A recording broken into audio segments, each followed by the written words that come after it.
estuvimos hablando de un caso que se hizo viral, muy lamentable, del niño de 12 años que tomó su vida, el niño Drake, y dijimos que íbamos a traer a nuestra psiquiatra, la doctora Alexandra Iches, para poder hablar un poco mejor del tema.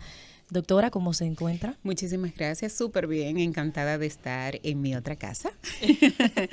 Nosotros felices. Como Mujeres al Borde. Yo les quiero confesar, yo venía escuchándolo y realmente es bastante educativo y acertado. A esta hora hay muchas personas que nos tomamos el tiempo de desplazarnos o de comer y queremos escuchar algo que sea de calidad.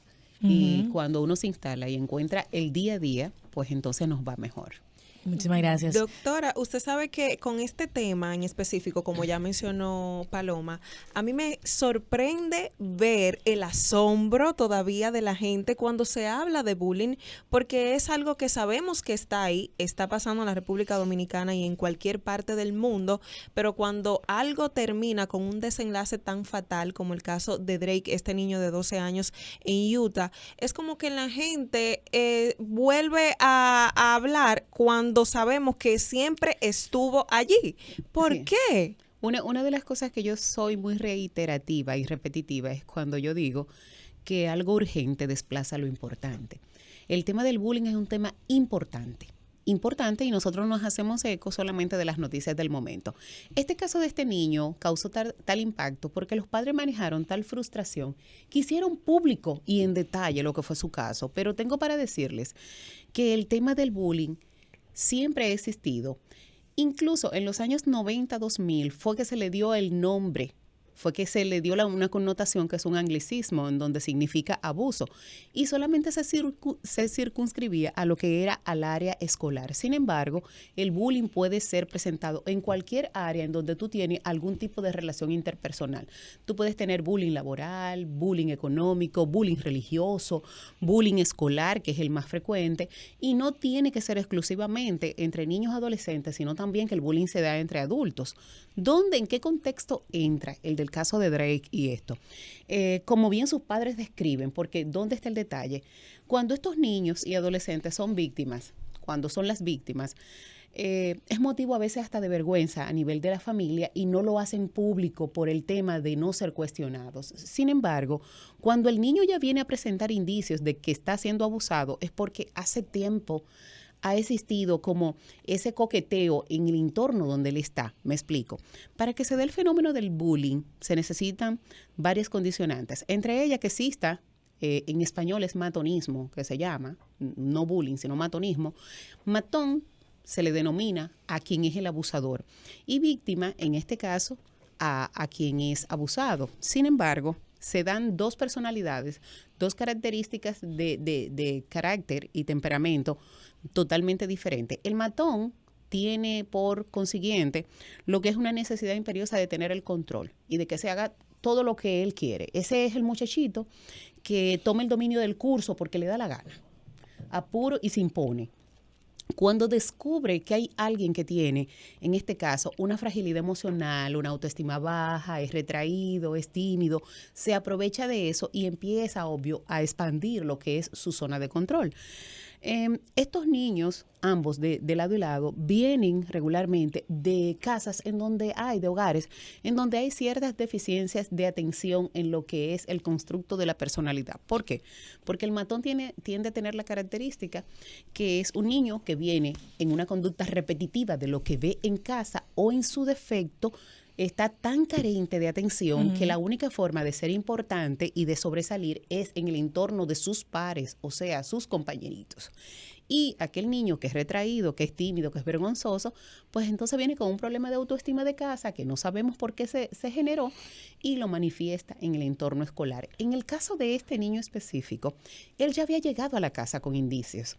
Él había llegado golpeado, con un ojo. Entonces los padres aparentemente quizás no tomaron la acción pertinente en su momento y ya cuando luego viene a ocurrir el tema del suicidio, que voy ahí a agregar, que el suicidio es una entidad, es un fenómeno que no se da de la noche a la mañana y que tiene para colmo, cuando debatimos el tema del suicidio aquí, especifiqué que se presenta en dos grandes etapas de la vida, en la adolescencia, adultez temprana o por encima de los 45 años. Esas son las dos fases. Entonces Drake estaba en el rango donde es muy peligroso. ¿Por qué? Porque él está construyendo su personalidad y cada una de las cosas negativas que le pasen a su alrededor Muy frágil todavía. Tiene un impacto muy contundente. Este niño aparentemente venía con un trastorno depresivo muy marcado. Él se sentía excluido. Incluso cuando lo cuestionaron respecto al golpe, él dijo, y sus padres ahí lo describen, que fue que se cayó. Pero tú te caes y los juegos de un niño en una escuela no son selectivos a que se den un ojo. Claro. O sea, es muy puntual. Entonces, si vemos en nuestros hijos conductas como cambios comportamentales, alteración en lo que es su rendimiento escolar, insomnio o quieren dormir de más, cuando un hijo de nosotros nos dice, mami, yo no quiero ir a la escuela. Y uno dice, mire muchacho, póngase el pantalón y váyase para la escuela. Óyeme, tú no sabes por qué él no quiere ir. Y culturalmente, doctora, nosotros los dominicanos solemos decir, ese muchacho es vago. Váyase para la escuela, es que no quiere ir y no indagamos. Entonces, no sabemos si el niño está tomando como un mecanismo de defensa el evitar llegar al colegio o llegar tarde o irse caminando despacio cuando son los que se tienen que trasladar para que le cierren la puerta y no entrar. Entonces, antes de tomar una conducta de represalia o de castigo o de corrección, entre comillas, hacia esos niños, lo ideal es averiguar qué está pasando y dar como bueno y válido todo lo que te dice hasta que tú lo averigües, porque muchos padres también, el niño le dice algo y dice, mira muchacho, eso es mentira tuyo. Tenemos una llamada no para podemos. la doctora, vamos a cogerla al borde. Buenas. Buenas, estás al aire. Se cayó eso. Se cayó la llamada. Doctora, hay un elemento aquí que mucha gente ha obviado, no le ha prestado atención, el tema de que quizá un poquito más allá del bullying, pues también podía estar recibiendo maltrato de otras áreas. Claro. En el momento que su padre definió lo que había pasado, hablaba de la falta de comunicación, de que era difícil comunicarse con él, de que qué está pasando por la mente de un niño de 12 años, mi amor. Si tú eres su papá y no sabes lo que está pasando por la mente de tu hijo, entonces ¿dónde tú estás? Ahí viene lo que yo te digo, o sea, el niño empieza a cambiar un patrón, pero hemos adoptado un patrón de padres modernos, en donde no nos detenemos a ver cuáles son las necesidades de los hijos de nosotros, con el tema de que suponemos que supliendo y dando cosas es que el niño va a estar bien, porque yo les pregunto a todas las madres, y me incluyo porque yo soy una mamá 2.0, de todas las cosas que nosotros añoramos darle a los hijos, le hemos preguntado cuál de esas ellos quieren. Porque vivimos también en una necesidad inherente de decir, no, porque yo voy a trabajar mucho para que mi hijo no viva lo que yo viví. Pero tú no sabes si tu hijo quiere vivir una vida diferente. Claro. Y también si de verdad esa diferencia que tú piensas que es el bienestar es lo que realmente va a ser importante para ese niño. O que tenga lo que yo no tuve. De repente tú te criaste con carencia de muchas cosas y dices, no, porque yo quisiera que mi hijo tenga lo que yo no tuve, porque yo no pude tener un PlayStation, porque yo no tuve un vacío que tú tuviste, que sin embargo no necesariamente es lo que el niño necesita. Exacto. Y sin embargo, sea beneficioso. Sin embargo, tú le estás facilitando cosas materiales y cosas que lo llevan a tener actividades solitarias, porque un PlayStation, un celular, una tablet, claro, ahora mismo no podemos sacar a los niños de lo que es la ventaja de la tecnología, pero tampoco que eso se vuelva el común denominador. Aislarlo de la realidad. ¿Dónde está el detalle? Cuando vemos ese relato tan triste, que de verdad a mí me conmovió muchísimo, donde ese padre dice que no sabía. Nosotros, todos los padres conocen a sus hijos, todos, inclusive hasta la respiración. Cuando tu hijo está molesto, sin necesidad de que tú lo estés mirando, nada más tú escuchas la respiración y tú dices, dime, ¿por qué tú respiras así? Pero lo primero de la madre le dicen a uno, a mí no me dé con esa que yo te conozco, yo fui que te parí. Doctora, que hay algo importante que no podemos obviar y es cómo accionar de una manera positiva ante una situación así cuando nos damos cuenta de que está pasando. Usted lo acaba de decir. Claro. Todos los padres conocen a sus hijos, pero entonces, ¿qué hago? El detalle está que vamos a ver cuáles son los padres que en estos tiempos se están deteniendo realmente a conocer conocen a sus hijos. Ese es lo primero. Segundo, quiero aclarar que hay 3 tipos de bullying que son los que más se presentan.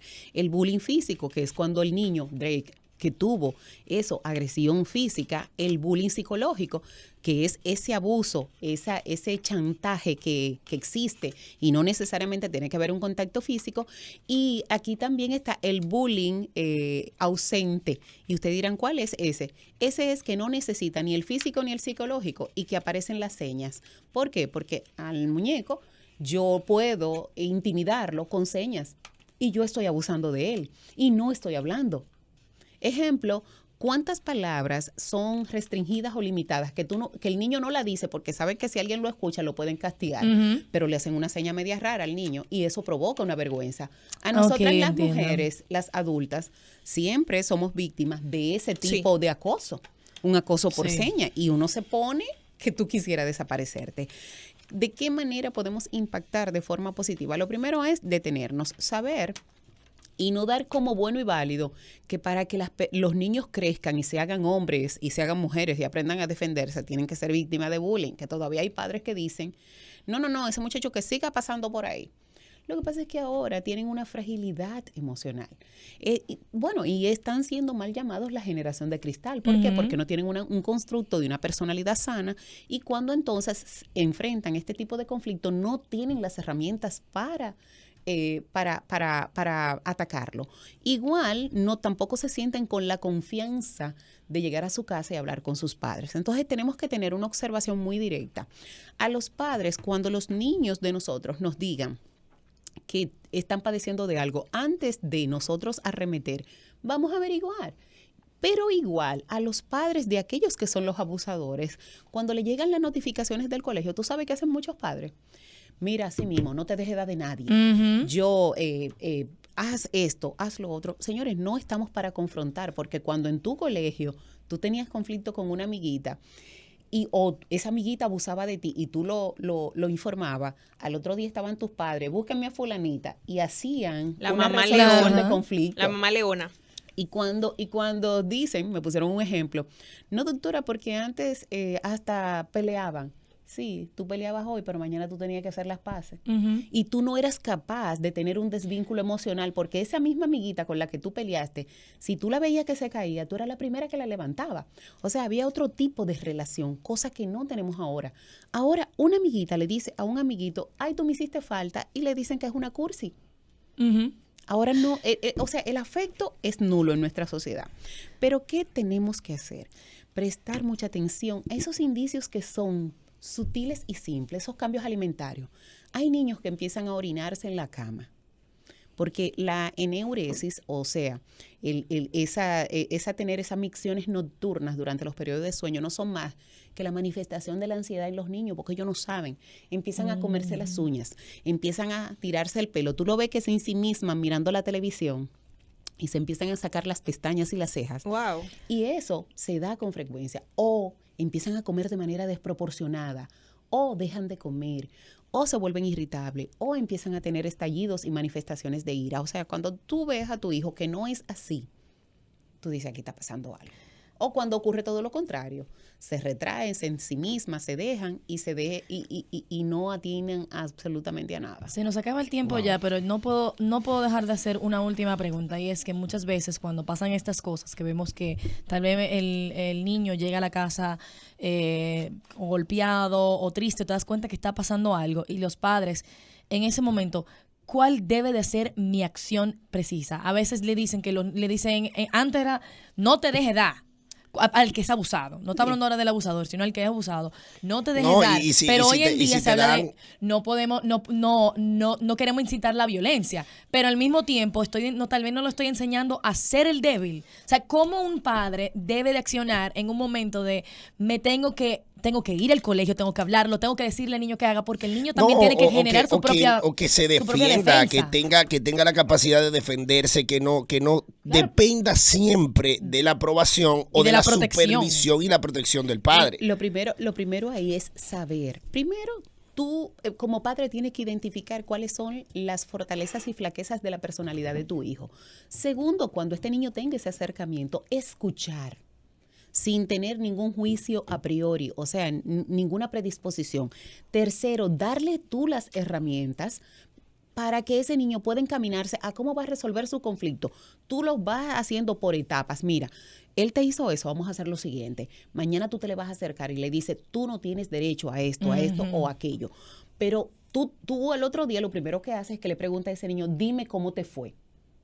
Darle el seguimiento. Si eso a la no comunicación. cursó, pues entonces vamos a otro mayor y a otro mayor. Okay. Y así sucesivamente ir resolviendo los conflictos. Lamentablemente no le damos curso. Muchísimas gracias, esto doctora fuerte. Iches. Ha sido un tema muy interesante y muy importante, sobre todo para todas las madres que están y padres que están sintonizando nuestro programa de Mujeres al Borde. ¿Cómo podemos seguirla para citas de más? Por favor, en derea.iches y mis teléfonos en el 849-206-5345. Saber que cuando yo vuelva vamos a hablar del primer calendario de pacientes de salud mental que tuve el lanzamiento en el día de ayer. Buenísimo. Bellísimo. Buenísimo. La semana que viene tenemos ese tema pendiente con la doctora. Ya lo sé. Y muchísimas gracias, Melissa Santos, que nos acompañó en el día de hoy. Qué lindo tenerte por aquí. Gracias, feliz como siempre de estar aquí. Y claro, ya Peluche, que es parte de la familia. Peluche. ¿Qué te puedo decir? Mi compañero. ¿Qué te puedo decir? Fiel Seguimos. compañero.